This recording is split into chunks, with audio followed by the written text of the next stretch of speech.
os vamos a contar un poco los resultados de la cátedra de este año. Mi objetivo inicial va a ser también un poco contaros todo lo que tenemos montado abajo en el laboratorio de neurotecnologías inmersivas, que es donde se está desarrollando casi todas las actividades de la cátedra. Me quedaría contento si después de aquí, sobre todo los que no venís del mundo tecnológico, me decís, oye Jaime, entiendo un poco mejor qué es todo esto que hacéis y qué cacharros que usáis. Y luego, pues un poco más ya os comentará en concreto un par de estudios que hemos desarrollado con Heineken en este año, ¿no? Luego unas pequeñas conclusiones. Entonces, bueno, vamos allá. Bueno, ¿quiénes somos? Yo creo que el doctor Alcañiz lo ha explicado perfectamente. Simplemente comentaros que desde hace nuestro instituto tiene mucha experiencia en lo que es el análisis de comportamiento. Venimos muchos de nosotros del campo de la salud, psicología, a nivel de investigación, ingeniería. Y un poco ese conocimiento es el que nos ha permitido desde hace un par de años crear el Laboratorio Europeo de Neurotecnologías Inmersivas, que no deja de ser un espacio donde vamos a analizar el comportamiento de las personas ante diferentes estímulos. Vamos a ver un poquito ese laboratorio que os comentaba, que por cierto vamos a lanzar una web próximamente, está en Facebook, os invito a que os sumáis a nuestra página, vamos a publicar ahí estudios que hagamos durante todo el año, que podéis venir, estáis invitados, nosotros encantados, nosotros vamos a hacer a veces ofertas de colaboración, o sea que os invito a que nos busquéis en las redes y trabajemos juntos. Bueno, pues en el laboratorio tenemos una filosofía clara, ¿vale? Para que lo entendáis un poco. Nosotros vamos a veces un poco generadores de experiencias, ¿no? Una de las cosas que hacemos en el laboratorio es generar experiencias que luego vamos a valorar. Por ejemplo, usando una aplicación software, simplemente cómo usamos un programa de video, cómo reaccionamos, cómo nos comportamos mientras estamos navegando por la web. O también, por ejemplo, ante tomas de decisiones, por ejemplo, en un entorno laboral. Tenemos una línea de actuación en el grupo que es de neuromanagement, que lo que trata un poco es de ver cómo reacciona una persona, un ejecutivo, un trabajador, ante una toma de decisiones que además requiere a veces un nivel de estrés o de detalle muy concreto, ¿no? También evaluamos cómo nos movemos en los espacios físicos. Y ahí vosotros que venís del mundo del marketing y del retail, pues ya se tendrá la cabeza una idea de cómo se comporta una persona en la tienda, cómo nos comportamos en el espacio. Ahora veréis cómo generamos. También cuando se nos plantean barreras psicológicas, que hemos trabajado desde hace muchos años, por ejemplo, cómo reacciona una persona que tiene fobia a volar si le hago sentir la sensación que se va a estallar, vamos a estar y podemos simularlo virtualmente. Entonces también planteamos esas experiencias para superar fobias, problemas psicológicos.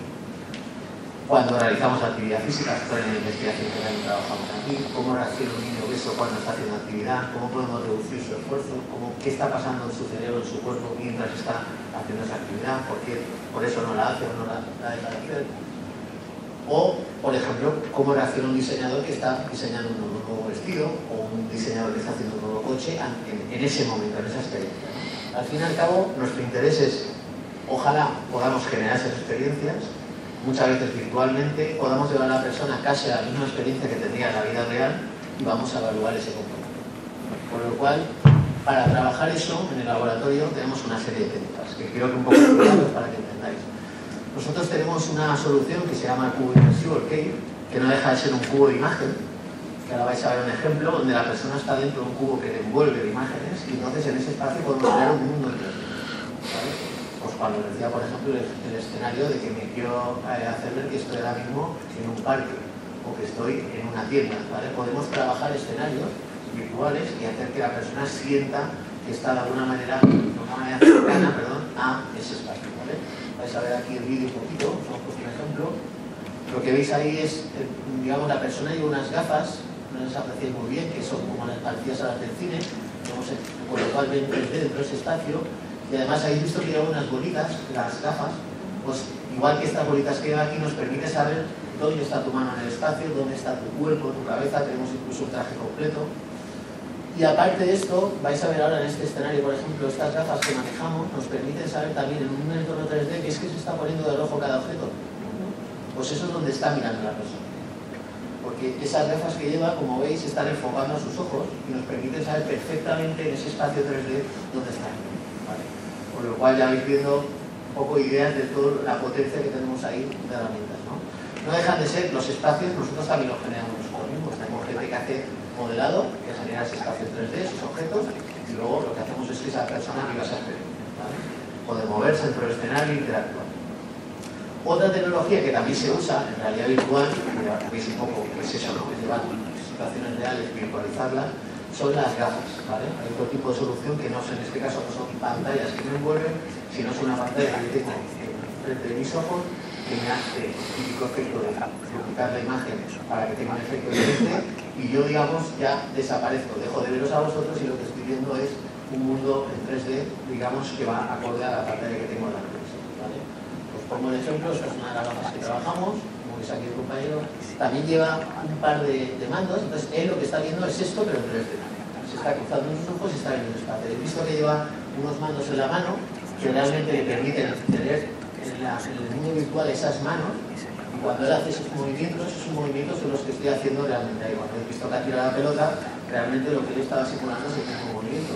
La percepción se acerca mucho a la realidad, porque estoy en una mano con la que cojo un valor, con la que cojo un objeto, y es lo que está pasando, ¿vale? En este caso, la diferencia del otro, más o menos la entendéis, ¿no? El otro, las imágenes están por fuera de la persona, y es yo el que estoy dentro del espacio, y en este caso es una gafa que me hace que yo soy el que, digamos, de alguna manera estoy inmerso sin tener ya visión espacial de lo que me rodea realmente, ¿vale? Bueno, otra solución que también trabajamos en la Human, en el instituto, en el laboratorio en concreto, son soluciones como este tipo proyectivas. En este caso también generamos una experiencia, pero una solución más sencilla, si me permitís, que es con proyecciones, por ejemplo, en este caso es que hemos creado un espacio que podría ser de un restaurante, por ejemplo, en este caso, donde los comensales tienen una mesa táctil, donde se puede proyectar la carta, pueden interactuar, veis que las paredes también tienen una solución proyectiva, es decir, podemos generar contenido que te hagan sentir en ese momento, pues que estás en Tokio, poner esas imágenes, o que estás en un entorno natural, bueno, aquí tenemos también el tema de una carta de naturaleza, podemos hacer lo que queramos, ¿vale? Estas son soluciones de otro tipo, ¿vale? Que podemos trabajar, para que veáis un poco todo el tipo de tecnología. Bueno, pues eso con respecto a generar experiencias. Y evidentemente, una vez hemos generado la experiencia, lo que hacemos es medir la respuesta del ser humano ante esa experiencia, ¿vale? ¿Qué es lo que medimos? Pues que le emociona, cuál es su respuesta cerebral, evidentemente, con equipos como os ha mostrado el doctor Espera, donde mira con equipos de eye tracking, luego vais a ver imágenes, es decir, donde mira con precisión, como os enseñaba antes, cómo responde tu corazón, ahí tenemos sensores, cómo, digamos, se altera tu corazón según esa experiencia, qué decisiones toma. Es decir, cuando os comentaba antes, nosotros cuantificamos por qué decido ir hacia un lado o hacia otro, por qué cojo este producto, cuánto tiempo tardo en tomar una decisión, todo eso lo medimos. Es la ventaja de un mundo digital, todo es medible, por lo cual todo lo podemos analizar. ¿Cómo valora esa experiencia la persona? Evidentemente también siempre preguntamos a la persona cómo ha sido esa experiencia y que nos la valore. ¿Qué le motiva? ¿Qué gestos y posturas? Ahora vais a ver que trabajamos técnicas con cámaras para saber los gestos que hago en mi cara, cómo lo muevo, porque luego yo un poco creo que el resumen que quiero trasladaros es que la complejidad que el doctor Esteras ha comentado, el doctor Alcañiz, es que no en un solo sitio está la respuesta a todo.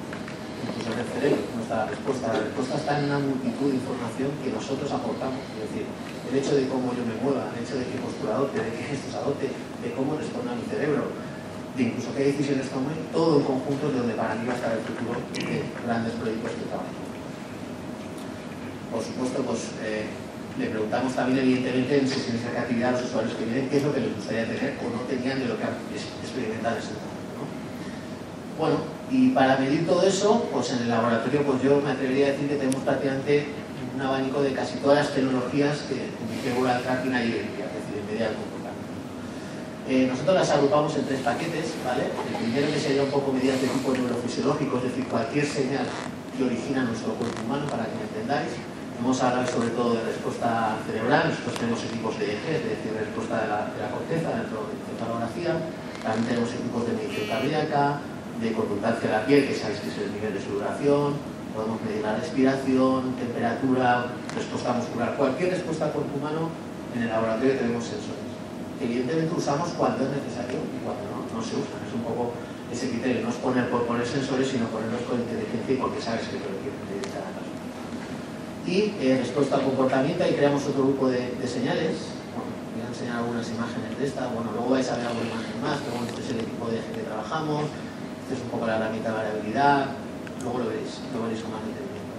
Y las comportamentales, por ejemplo, pues trabajamos herramientas como la de eye tracking, que luego vais a ver un par de estudios que vamos a presentar.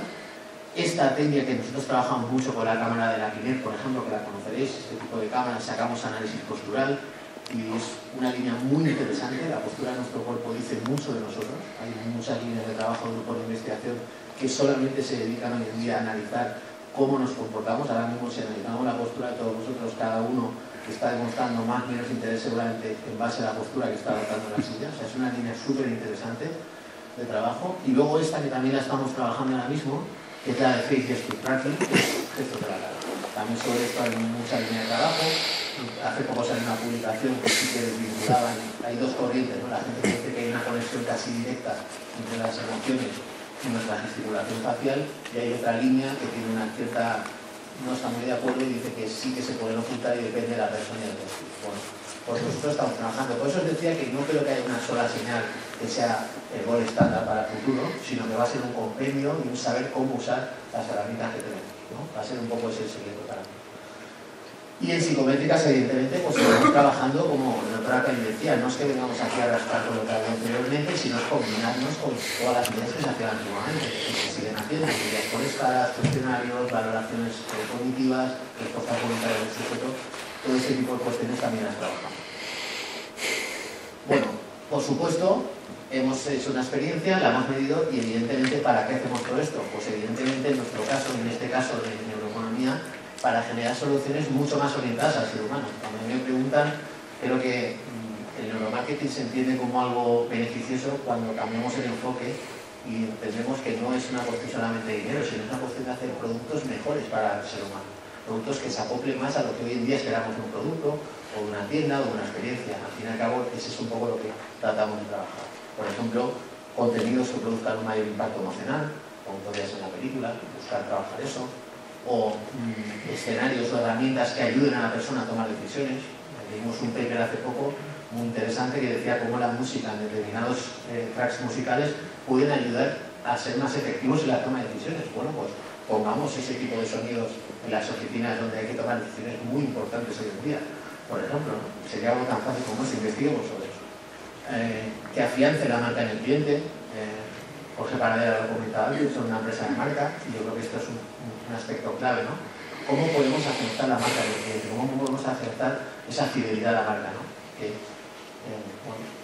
ayuden a diseñar espacios más efectivos. Pues lo decía, tenemos una línea muy bonita en el Instituto de Neuroarquitectura, en la cual estamos trabajando también, por ejemplo, cómo hacer ahora, vamos a trabajar una sala de neonatos en un hospital. ¿Cómo podemos hacer que la arquitectura de ese espacio ayude a la gente que está viviendo un momento difícil a veces ahí, a llevarlo mejor? El propio espacio puede ayudar, está demostrado. El color, digamos, somos un cuerpo que recibe sentidos y toma decisiones que se ven muy afectadas por esas emociones que nos entran por los sentidos. ¿Cómo podemos trabajar, por ejemplo, espacios mucho más efectivos, o una escuela, o también, evidentemente, lo vais a ver ahora, un espacio de venta, ¿no? Que ayuden a crear productos más usables, evidentemente, ¿no? Trabajamos creatividad, no siempre se tiene en cuenta esto, aunque parezca a priori. Que cumpla las necesidades, algo muy importante. El usuario hoy en día es un prosumer para mí, es una persona que ya no quiere que le demos un producto tal como quiere el diseñador, quiero que me diseñéis en base a mis necesidades. Cada vez el consumidor va a ser más exigente con eso y creo que tenemos que tenerlo en cuenta desde el principio. Que ayuden a generar nuevos productos más atractivos, evidentemente. Bueno, pues con esa filosofía clara, ¿dónde aplicamos? Creo que el doctor Arcani lo ha comentado brevemente, pero bueno, son muchos campos en los que podemos trabajar en nosotros tenemos mucha experiencia en salud, en educación, en muchas cosas, management lo he comentado ahora, pero creo que lo que un poco hoy os voy a comentar, un breve repaso a las líneas que trabajamos en SMK, que es la línea de coordino. Trabajamos 3 áreas de trabajo que os voy a explicar brevemente, simplemente para que las entendáis un poquito. Nuestros 3 campos de acción, también porque ojalá pues, de aquí salgan futuras colaboraciones y encantados de trabajar con vosotros, ¿no? Bueno, una de las líneas que yo creo que ahora vamos a entender mejor después de lo que he comentado anteriormente es SMK Spaces. Para nosotros SMK Spaces no deja de ser más que, bueno, definir los espacios de consumo del futuro. Es decir, cómo podríamos hacer mejores espacios de venta retail, en restauración, que lo que os decía antes, que generen una mejor experiencia en el usuario. Hoy en día ya se está comprobando muy claramente que la estimulación en un espacio de venta no solamente es visual, es una estimulación multisensorial, es decir, todos nuestros sentidos pueden afectar a esa experiencia, un sonido, una fragancia bien seleccionada en el momento adecuado, incluso soluciones predictivas como la que os enseñaba antes, que generen de repente una experiencia que no es la que tengo en ese espacio agresivo, a veces estresante, que es una tienda. Entonces, trabajar ese tipo de tecnologías es un cometido que tenemos aquí. Nosotros podemos virtualizar, como antes, esos espacios, jugar en esa virtualización, determinar qué aspectos priman más en cada una de esas experiencias y luego llegar hasta el mundo real e implementar la solución final que nos parece más óptima. Incluso desarrollar también tecnologías que nos permitan analizar un poco en el propio espacio cómo mejorar la experiencia, como habéis visto con esas soluciones proyectivas o soluciones de un poco medida de qué es lo que está pasando. Bueno, otra línea de trabajo muy clara es la de SMK Product, que llamamos, que se centra más a un bajo nivel lo que es producto, ¿no? Entonces aquí sí que, por ejemplo, hoy vamos a presentar ya un estudio que hicimos con Heineken, para el Heineken. Un poco nuestra idea aquí es cómo podemos diseñar los productos del futuro apoyándonos con neurotecnologías y con soluciones inmersivas de la realidad virtual. Por ejemplo, una línea de trabajo que tenemos muy interesante es este estudio que veis aquí de cerámica. Es un estudio en el que estamos intentando asociar una respuesta, digamos, cuando nosotros se nos presenta un estímulo visual, tenemos una respuesta subconsciente muy directa cerebralmente, que es lo que se llama un potencial local. Bueno, pues parece ser que si presentamos atributos semánticos que podemos asociar a ese estímulo, la respuesta subconsciente de nuestro cerebro va, digamos, en mayor o menor medida cuanto más asociamos un atributo al producto. Por ejemplo, en estos cerámicos planteamos conceptos como elegante, sencillo, simple, atributos que al cliente puede interesarle que su producto estimule a la persona. Pues hay hoy en día una serie de técnicas que nos permiten saber, al fin y al cabo, subconscientemente qué atributos son los que a mí ese producto me está dejando en mi cerebro, ¿vale? Es una línea de trabajo muy interesante porque cualquier producto que sale hoy en día sale con unos targets que justamente buscan que el producto sea asociado a unos atributos semánticos, ¿no? Es una línea de trabajo. También en el tema del sector del coche estamos trabajando en opciones para ver cómo mejorar el diseño de automóviles, presentar diferentes formatos en 3D. Tener en cuenta que la ventaja nuestra es que podemos virtualizar casi cualquier cosa. Y la ventaja de la virtualización es que podemos alterar lo que queramos. Podemos hacer plataformas de diseño, incluso en la web, que permitan alterar los diseños de los productos sin ningún coste, digamos, añadido, que supondría realmente hacer diferentes diseños y de valor, ¿no? Por lo cual es una línea de trabajo que tenemos respecto al tema de productos. También hay otra experiencia muy interesante que queremos trabajar aquí, que se llama todo el tema de tecnología cross-modal. Bueno, simplemente quiero que os quedéis, ¿vale? Con que un poco la idea es cómo con otro sentido, lo que os comentaba antes, puedo amplificar el sabor de algo alterando determinadas percepciones que no son el sabor, sino un aspecto visual, el tono ese sabor, o un audio, puede mejorar cómo me sabe eso que estoy probando, por ejemplo. Esos son tipos de tecnologías cross-modal que hoy en día se están trabajando. Y luego otra línea que tenemos es la de audiovisual, ¿vale? También os vamos a contar un estudio, con lo cual no me voy a enrollar, simplemente, evidentemente, es evaluar cualquier contenido audiovisual. Nosotros lo hemos llamado audiovisual porque no quiero que os vayáis de aquí como que solo neuromarketing es para anuncios. La neurociencia, las tecnologías las vamos a poder aplicar pues para anuncios, pero también para un contenido audiovisual de una serie de televisión, para una película, cualquier contenido que sea un estímulo audiovisual, como le dice su nombre, es perfectamente trabajable, ¿no? Así que evidentemente se interesa primero el mundo del marketing, pero el campo está abierto. Bueno, ahora dejo con Valeria que va a contar un poco el estudio. Hola, buenas tardes. Pues como mi compañero Jaime ha dicho, yo coordino aquí en la firma al grupo que se dedica al procesador de señales. Y os voy a presentar dos de los estudios que hemos llevado a cabo este año en el ámbito de la cátedra Heineken. Uno de ellos, como comentaba Jaime, va centrado en el diseño de producto y le llamamos real versus virtual. Entonces, antes de empezar a trabajar virtualizando espacios y productos y intentando inferir respuestas que tendríamos en ese mundo virtual y trasladarlas al mundo real, decidimos hacer un estudio para ver si esas respuestas íbamos a poder extrapolarlas del mundo virtual al mundo real. Para ello lo que hicimos es, decidimos coger un producto, que era la botella de Heineken, y hacer un estudio con diferentes usuarios. Por un lado, presentarles la botella real, imágenes de la botella real en diferentes posiciones, e imágenes de una botella virtual, las mismas posiciones de una botella que se había virtualizado. El objetivo era, como os he dicho, determinar, si es posible, los resultados que tomábamos o que medíamos en el mundo virtual al mundo real.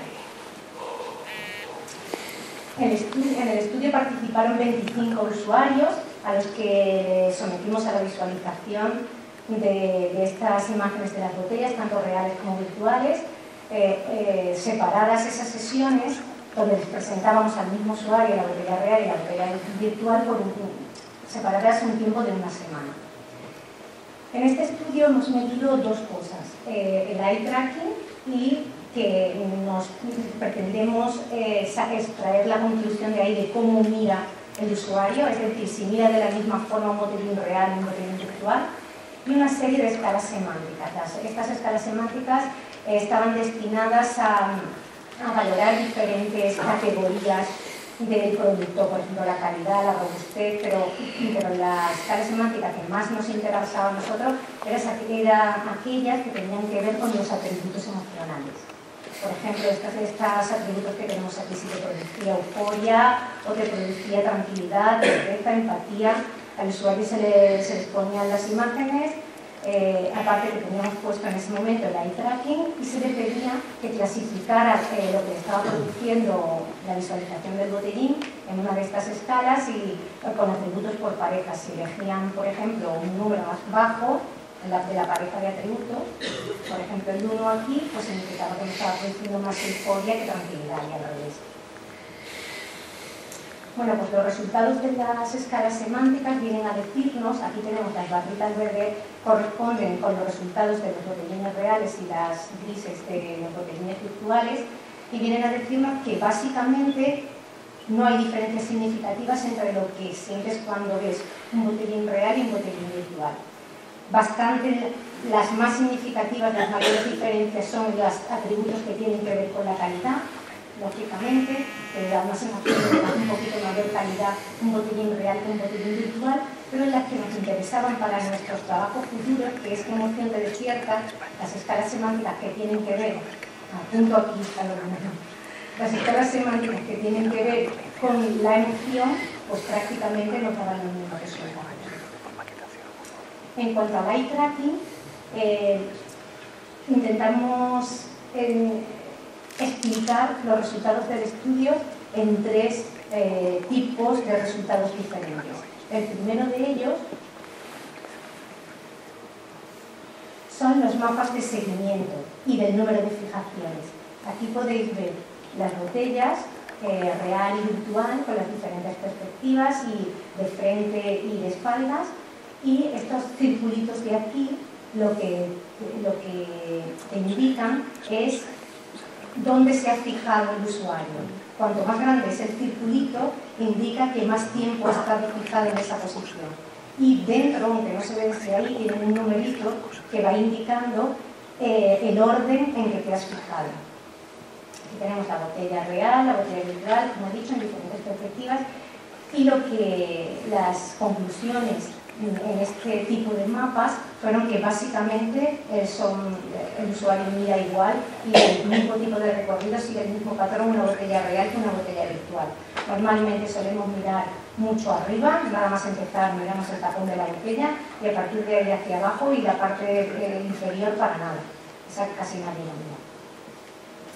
Esto tenemos que analizarlo usuario por usuario, porque si ponemos esos mapas uno encima del otro es un cacao.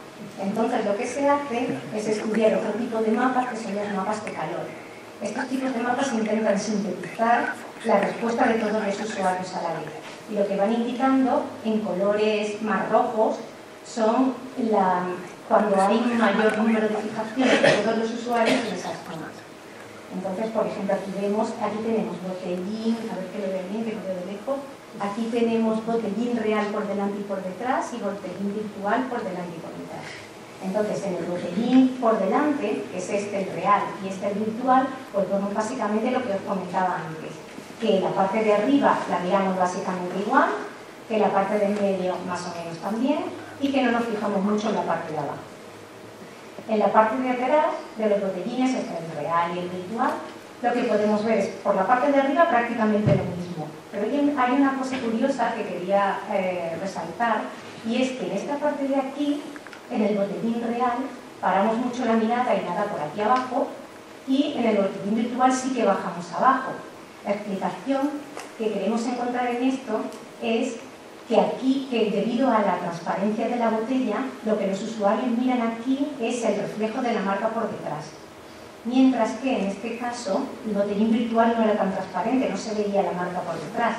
Entonces ya, digamos que el usuario tiende a leer el texto que hay aquí abajo. Y eso es bastante consistente, porque es que a la mayoría de los usuarios les pasaba lo mismo. Entonces esto nos da una pista, pues para, por ejemplo, cuando trabajemos con botellines de Heineken y lo virtualicemos, en jugar un poquito más con la transparencia de la botella. Otro tipo de estudios que también hacemos con el eye tracking es segmentar los botellines por áreas, los objetos por áreas de interés y medir ahí pues, diferentes cosas. Por ejemplo, el tiempo o la primera vez que miras la botella, a qué punto miras o cuánto tiempo en las diferentes zonas donde miras más tiempo. Son otros estudios que hemos hecho. Y básicamente, como conclusiones de este estudio, es que se mira por igual la manera de percibir, más o menos, un botellín virtual y un botellín real. Y este estudio nos ha permitido, de alguna manera, extrapolar o poder seguir adelante con cierta tranquilidad en trabajar en espacios virtuales diferentes servicios y poder extrapolar los resultados al mundo real.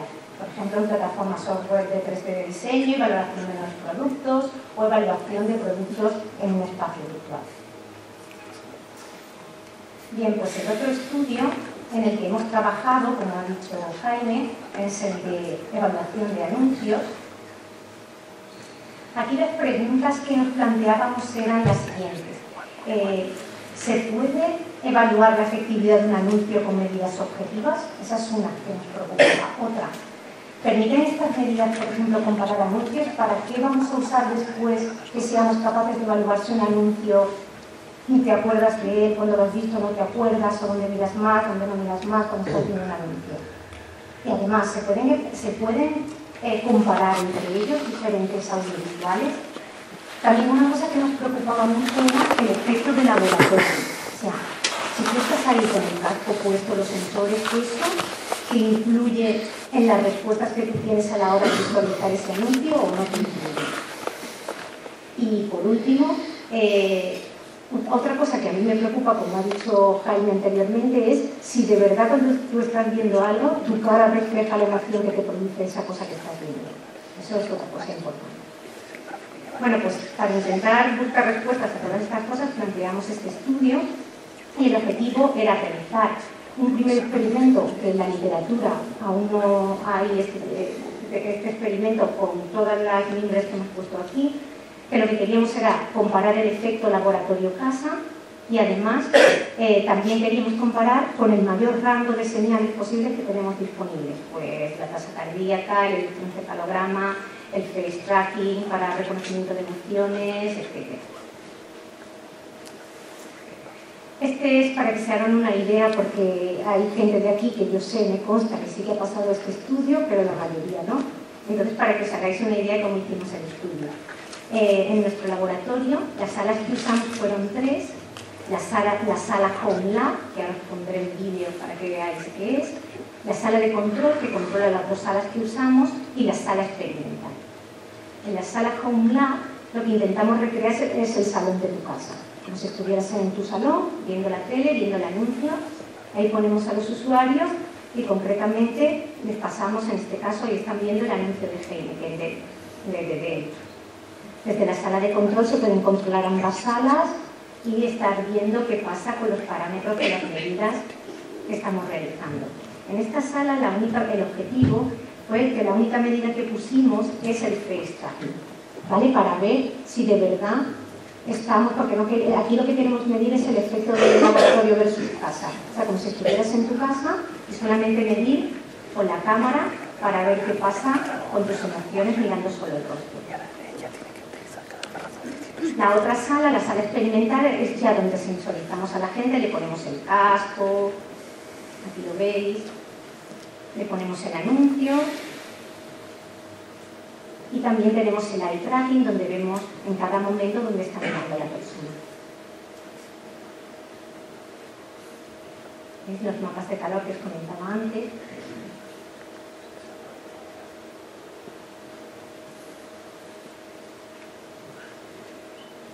Bien, pues este experimento consistió en lo siguiente. Es un estudio donde han participado 50 personas en la sala experimental, los sensorizados, y otras 50 personas en el home lab, en la recreación de la casa, del salón de casa. Y lo que hicimos era poner un documental de 30 minutos, ¿cierto, Jaime? 30 minutos el documental, de 35 minutos, y dentro de ese documental insertamos diferentes anuncios, entre ellos el de Heineken, que veis aquí. Además, otros anuncios, el resto de anuncios que insertamos los seleccionamos de la Super Bowl americana, y esos anuncios están evaluados y están valorados dentro de un ranking oficial que se llama, están valorados en función de un índice que se llama el AC Score. Entonces elegimos anuncios mejores valorados, neutros y peores valorados, y cogimos una selección de ellos y los metimos ahí en el documental. ¿Y qué medimos?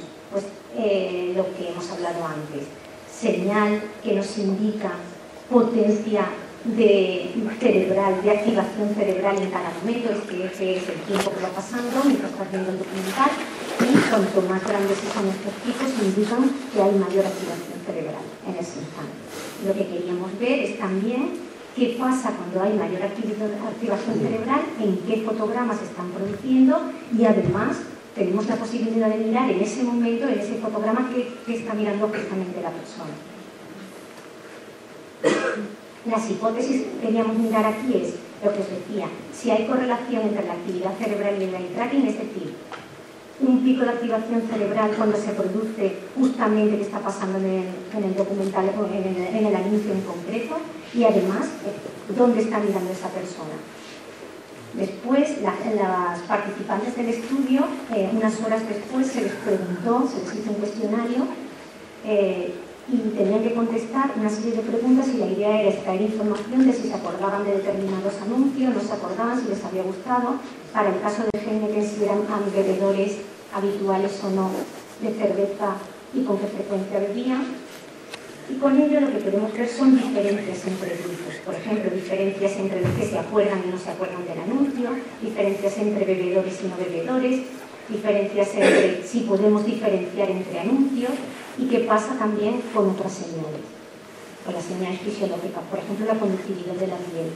Pasa lo mismo que con la señal de la potencia cerebral, de la activación cerebral. Pues ahora brevemente os pongo las respuestas a estas cosas con los resultados del estudio. En primer lugar, ¿qué pasa con la activación cerebral? Pues los picos, aquí vemos qué pasaba en el momento en que se produce un pico de activación cerebral. Pues que la gente normalmente lo que suele mirar en ese momento son caras. La gente mira mucho las caras. Otra cosa que también nos dimos cuenta es que en picos de alta activación cerebral, lo que también está mirando la gente, pero vamos, esto es muy lógico, es el movimiento. Si hay mucho movimiento en la escena, pues hay alta activación cerebral. También vimos que picos de activación cerebral se correspondían con fotogramas donde aparecía la marca, el botellín, y en este caso es que justamente la gente miraba los botellines. Y esto corroboramos que era en media indistintamente si eran bebedores de cerveza habituales, que lo comprobamos con el cuestionario o no. Da igual. Había bebedores que no miraban al botellín y había no bebedores que miraban al botellín, pero en media la gente, tanto bebedores como no bebedores, en este fotograma tenían un pico de activación cerebral y miraban el botellín. Esto es pues la activación cerebral de un usuario tipo. Un pico cuando mira movimiento, aquí el pez saltaba y justamente está mirando el pez cuando está saltando, cosa que es lógica, el botellín y la cara. Y con respecto a las otras preguntas que nos planteábamos, una serie de conclusiones, Por ejemplo, esta es la diferencia entre la gente que olvida y la gente que recuerda el anuncio.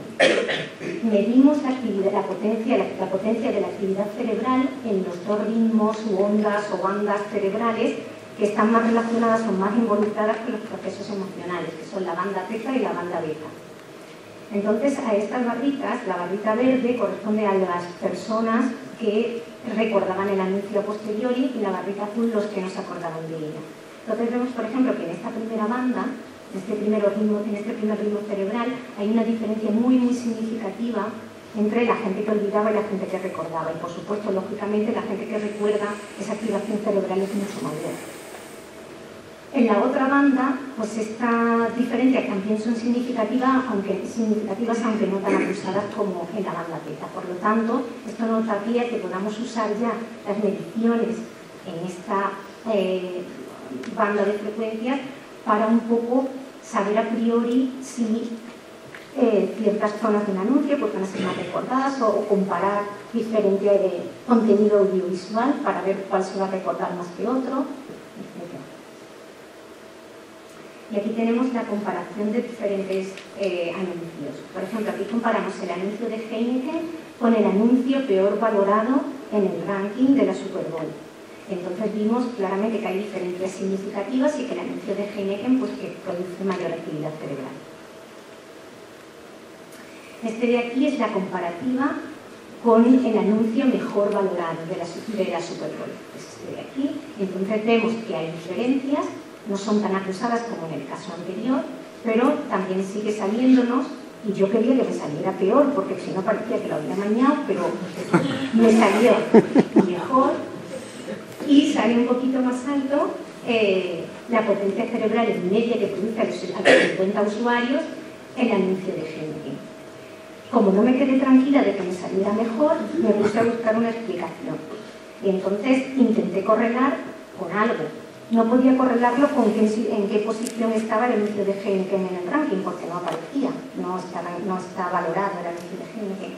Entonces buscamos el número de reproducciones en YouTube de ambos anuncios.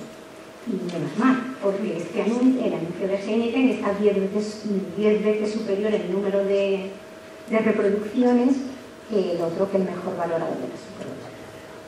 Y ya me quedé, ya respiré tranquilo.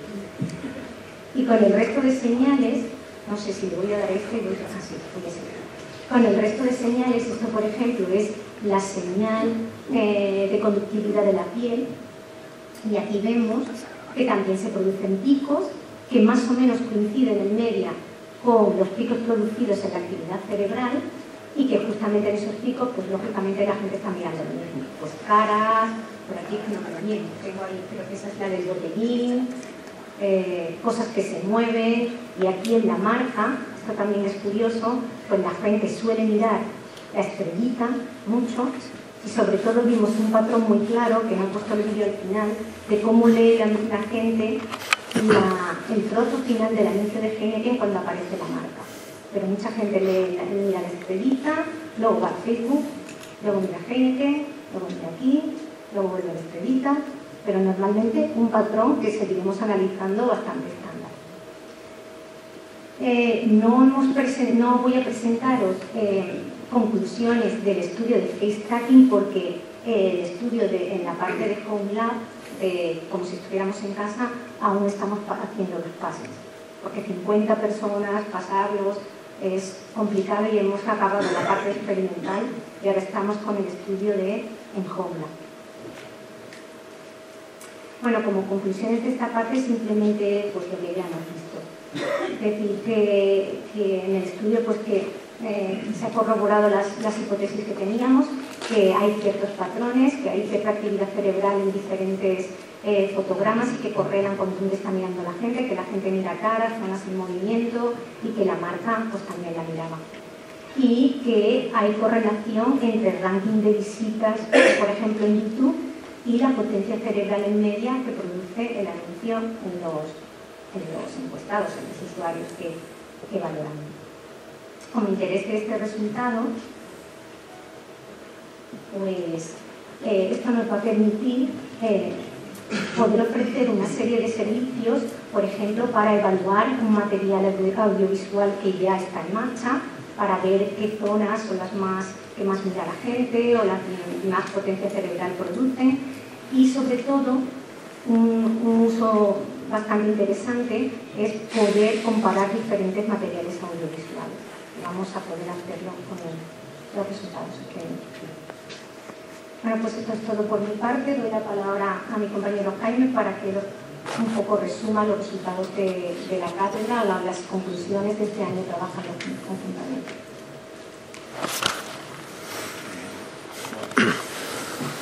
Bueno, bien, más o menos los del otro lado de la baraja. ¿Habéis entendido más o menos los estudios? Bien. Bueno, pues nada, yo por comentaros un poco unas conclusiones generales en la modesta opinión un poco de la misma, pero yo creo que estamos todos de acuerdo. Yo creo que esta cátedra, por encima de todo, ha sido una cátedra de este año dedicada a la investigación. Creo que además en ese caso, pues bueno, pongo aquí un poco el ratio que hemos dedicado de todas las actividades, casi sido el 95% a lo que son procesos de investigación. Creo que para mí eso es muy importante, porque creo que una cátedra debe dedicarse a generar conocimiento, a generar innovación, y nosotros este año nos hemos dedicado a eso, y junto a Heineken un poco en investigar por dónde podemos atacar, ¿no? Bueno, yo creo que otro aspecto muy interesante es que todos los objetivos que nos marcamos creo que se han cumplido. Pues en algún caso creo que ha aparecido a mitad de camino algún nuevo objetivo que hemos alcanzado. Ahí está también vuestra relación y la cátedra. Bueno, porque yo creo que esto es para mí clave. Creo que es una cátedra de objetivos unir empresa y universidad. Creo que yo haya conseguido lo tengo que decir, si me permite, y creo que ellos también se consideran ya una parte de la esgrima. Yo creo que ya nos hemos hecho todos nosotros un poco de su mundo y ellos del nuestro, y eso es muy interesante. Creo que además ahí tengo que agradecer a Jorge Paradela y a Pablo Mazo la fabulosa interconexión que han hecho entre dos mundos que parecen diferentes, pero que puedo asegurar que no lo son tanto. Que yo creo que el futuro está en que nos conectemos mucho más, ingenieros, científicos, con gente de marketing y comunicación, y yo creo que ellos han ayudado mucho a que todos los equipos de Heineken, que tengo que decir que han sido súper proactivos, da gusto trabajar con gente que viene a ver qué me cuentan, ¿no? Sino que viene a ver qué hacemos, viene con ganas y con ilusión, y bueno, yo creo que ahí ha sido excelente, ¿no? La conexión de nuestros grupos. Y bueno, como yo creo que Jorge lo ha comentado en su charla, que yo creo que el objetivo de esta cátedra es al final terminar con cosas reales, ¿no? Que todos palpemos, que ofrezcan servicios útiles para el ciudadano, para la sociedad, para un poco la empresa. Entonces yo creo que si el año pasado fue el año de la investigación, yo creo que este año va a ser de la innovación, ¿no? Yo creo que nos lo hemos propuesto la cátedra y yo creo que ya en eso estamos trabajando. Hemos detectado varias áreas de acción muy concretas y vamos a por ello con toda la energía y la ilusión del mundo. Y bueno, pues que yo creo que también en torno al tema de las tecnologías intensivas, yo creo que la unión de la UPV y de Heineken, creo que nuestra opinión creo que puede ser situarnos como referentes internacionales, ¿no? Yo creo que hoy en día sí que es verdad que hay bastantes grupos o empresas que están surgiendo en el entorno del marketing, pero grupos que aunan lo que yo os hemos contado, que permitan generar experiencias virtuales, que permitan medir comportamiento en muchas dimensiones, que tengan un trabajo codo a codo con una empresa del nivel y la calidad de Heineken. Creo que no hay consorcios así, o muy pocos en el mundo, y yo creo que vamos a hacer algo muy potente, ¿no? O sea que manos a la obra y nada, muchas gracias por todo. Gracias. Un símil que tiene que ver con lo que ha comentado el doctor Esther acerca del cerebro, que es una compleja red, ¿no? Una compleja red interconectada, en la cual no hay áreas de interés individuales, sino lo que hay es sincronía de áreas de esa complejísima red, y que eso origina diversos procesos muy complejos. El cerebro no es la suma de neuronas, es mucho más, es sinérgico, y esa suma de neuronas origina cosas mucho mayores que la propia suma de neuronas individuales. Y ese símil es lo que ha ocurrido hoy aquí y en lo que llevamos trabajando en el último año. Es decir, en esa red primero hay un área fundamental, y es el interés empresarial, y es Heineken. Sin el interés y el haber creído en nosotros, hoy no estaríamos aquí ni seguiríamos en el camino. Por lo tanto, agradecer otra vez más que una empresa como Heineken demuestre ese genoma innovador y crea ideas como la que hemos puesto hoy en valor. Por otra parte, hay otra parte fundamental en esta red, y es la red de la neurociencia, la red que aporta, por ejemplo, el doctor Carles Esfera. Él es capaz de las señales que nosotros sacamos, saber interpretarlas a la hora de funcionamiento cerebral, que en última instancia es la real importancia que queremos descubrir, por ejemplo, en este caso, para ver qué es lo que piensa el consumidor. Sin él esto no sería posible seguir adelante. Por otra parte, hay una red fundamental que es la red científico-tecnológica, que hemos aportado desde la Human, que es la red que ha aportado, la parte de la red que ha aportado Jaime Viseres cuando sabe diseñar experimentos acoplados entre estímulo sensorial y medida. Y la inevaluable también valor que ha aportado en esta red la doctora Naranjo, que ha dedicado toda su vida científica a analizar señales, a saber qué estamos midiendo, a saber interpretar esas señales, cuándo tenemos que medir, cómo limpiar esas señales. Luego, por último, también hay una inestimable red, una parte de la red que es la parte institucional y que nos ha permitido hoy estar aquí. Y en esta parte institucional agradezco personalmente a Juan Juliá, rector de esta universidad, que en su momento nos apoyara, dándonos cariño, espacio, equipamiento, apoyándonos continuamente para firmar esta cátedra y que sin el apoyo institucional hoy tampoco estaríamos aquí. Y por último, y no por ello menos importante, hay una parte de esta red muy importante también, que son ustedes, el público. Sin el interés de ustedes, esto no tiene sentido, esto no tendría correlato, no tendría relevancia, y quisiera finalizar simplemente diciéndoles gracias por haber venido. Muchas gracias.